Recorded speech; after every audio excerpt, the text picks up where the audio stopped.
le secteur numéro 1 manufacturier au Québec. Tout ça pour dire que on est en progression.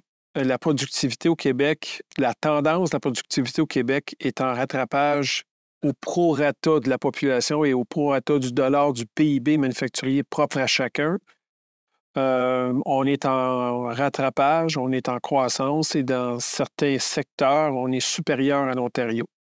Donc, il y a énormément de progrès qui s'est fait depuis à peu près une dizaine d'années, surtout les 5 dernières.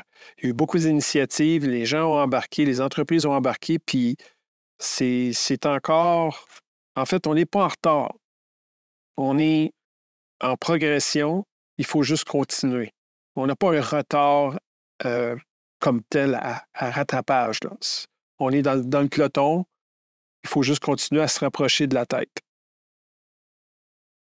Et parlant d'initiatives, Luc, quelles sont les initiatives qui sont en cours actuellement pour soutenir l'industrie manufacturière? Puis je vais t'arriver avec une autre question, c'est les initiatives auxquelles on doit penser aussi, là. Oui. Bien, il y en a qui sont connus depuis longtemps. On parle beaucoup du ministère de l'Économie là, avec Investissement Québec. Il y a la BDC, il y a la EDC, il y a des fonds de solidarité, la FTQ qui est impliqué là-dedans aussi. Énormément de banques ont créé des groupes internes pour subventionner, puis des programmes aussi pour aider les entreprises au développement là-dedans.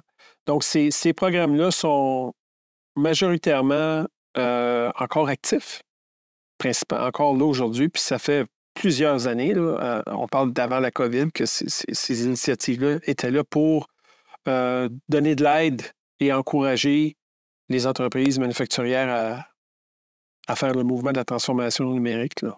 Donc ça arrive.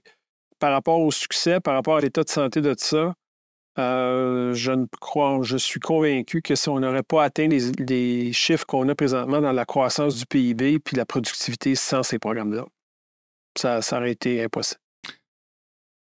Donc, c'est un essentiel afin de pouvoir aller dans cette progression-là que tu parles à l'instant.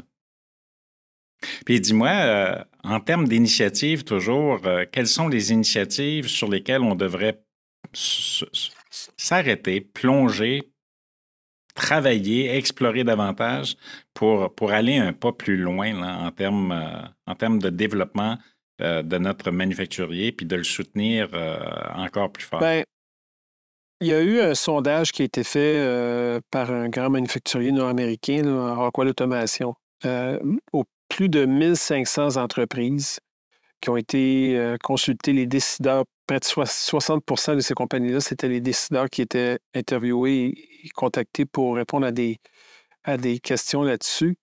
Puis, une de